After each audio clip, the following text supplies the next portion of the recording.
दोस्तों, आज का हमारा विषय है चालक अर्थात कंडक्टर। यह एक ऐसी वस्तु या पदार्थ है जो अपने बीच से बिजली को प्रवाहित होने देता है। हमें चालकों की ज़रूरत क्यों पड़ती है? बिजली को एक स्थान से दूसरे स्थान पर ले जाने के लिए हमें चालकों की ज़रूरत पड़ती है। इसको आसान भाषा में समझते हैं, जैसे लोहा, प्लैटिनम, नाइक्रोम और टंगस्टन, जिसका प्रयोग बल्ब के फिलामेंट में होता है। दोस्तों, ये सभी करंट को अपने अंदर से प्रवाहित होने देते हैं, लेकिन बहुत ही कम करंट को। अगर आप लोहे का कंडक्टर बनाएं तो इसमें करंट का प्रवाह होगा, लेकिन बहुत ही कम, क्योंकि इसमें रेजिस्टेंस बहुत ही ज़्यादा होता है। मेरे कहने का तात्पर्य ये है कि धातुएं विद्युत की चालक तो होती हैं, पर इनका अपना विशिष्ट प्रतिरोध अर्थात करंट के रास्ते में रुकावट पैदा करने का गुण अलग अलग होता है। लेकिन हर एक धातु में कोई न कोई गुण जरूर होता है। अब बात करते हैं बिजली के अच्छे चालकों के बारे में। इनका क्रम ऊपर से नीचे की ओर होता है। सबसे पहले चांदी, यह एक अच्छा चालक है, मतलब गुड कंडक्टर है। और सबसे अंत में निकेल धातु आती है, लेकिन हम इसे बुरा चालक या बैड कंडक्टर नहीं कह सकते हैं। अब बात करते हैं चालकों के नाम, गुण, उपयोग और गलनांक बिंदु, अर्थात जिस तापमान पर धातु पिघलना शुरू कर देती है। दोस्तों, इलेक्ट्रिकल के सभी छात्रों को सभी धातुओं के बारे में पता होना चाहिए, क्योंकि इनके बारे में परीक्षाओं में हर बार पूछा जाता है।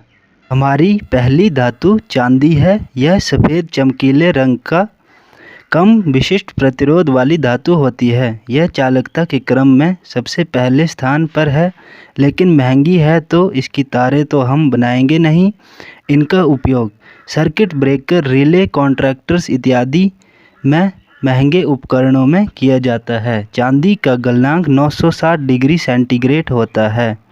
दूसरे स्थान पर तांबा अर्थात कॉपर धातु आती है। यह मटमैली लाल रंग की होती है। चांदी के बाद तांबा ही विद्युत का सबसे अच्छा चालक होता है। इसका उपयोग घरों की वायरिंग, मोटर, ट्रांसफार्मर वाइंडिंग, बस बार, अर्थिंग प्लेट इत्यादि में किया जाता है। दोस्तों, याद रहे, इसका गलनांक बिंदु 1083 डिग्री सेल्सियस होता है। हमारी अगली धातु सोना अर्थात गोल्ड है। सोना पीले रंग की बहुत ही मूल्यवान धातु है, इसलिए विद्युत कार्यों में इस्तेमाल नहीं होता है। सोने का गलनांक बिंदु 1064 डिग्री सेंटीग्रेड होता है। हमारी चौथी धातु का नाम एल्यूमीनियम है। यह सफ़ेद रंग की हल्की जंगरोधी एवं कम विशिष्ट प्रतिरोध वाली धातु है। यह भारत में बहुत ज़्यादा पाई जाती है, इसलिए तांबे के स्थान पर एल्यूमीनियम का प्रयोग होता है। लेकिन बहुत से महत्वपूर्ण वैद्युतिक कार्यों के लिए तांबा ही प्रयोग किया जाता है। इनका उपयोग पारेषण और वितरण लाइन, बस बार इत्यादि में किया जाता है। इसका गलनांक बिंदु 660 डिग्री होता है। दोस्तों, ये 4 चालक विद्युत कार्यों के लिए महत्वपूर्ण है। दोस्तों, अब जो धातुएं आगे आती है, इनका सिर्फ नाम, उपयोग और गलनांक ही परीक्षा की दृष्टि से महत्वपूर्ण है। तो बात करते हैं नेक्स्ट मेटल, नाइक्रोम धातु। गलनांक बिंदु 1400 डिग्री सेंटीग्रेड। उपयोग press, heater, geyser, immersion rod इत्यादि में। यह निकल प्लस क्रोमियम की मिश्र धातु होती है। टंगस्टन धातु। गलनांक 3422 डिग्री सेंटीग्रेड। उपयोग बल्ब के फिलामेंटों में एल्यूमीनियम प्लस चांदी प्लस टंगस्टन का मिश्र धातु होता है।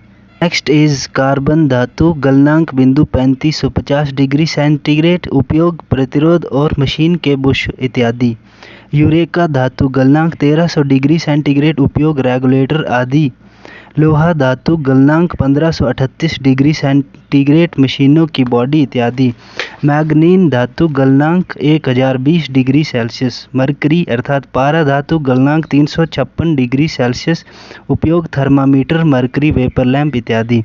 प्लैटिनम धातु। गलनांक 1768 डिग्री सेल्सियस। उपयोग स्टार्टर के कनेक्शन पॉइंट बनाने में। निकल धातु। गलनांक 1455 डिग्री सेल्सियस। उपयोग सेलों की प्लेटें और जंग रोधी परत चढ़ाने में। तो अगर यह वीडियो आपको अच्छा लगा है तो वीडियो को एक लाइक और इसी तरह की और वीडियो देखने के लिए चैनल को सब्सक्राइब करें। धन्यवाद।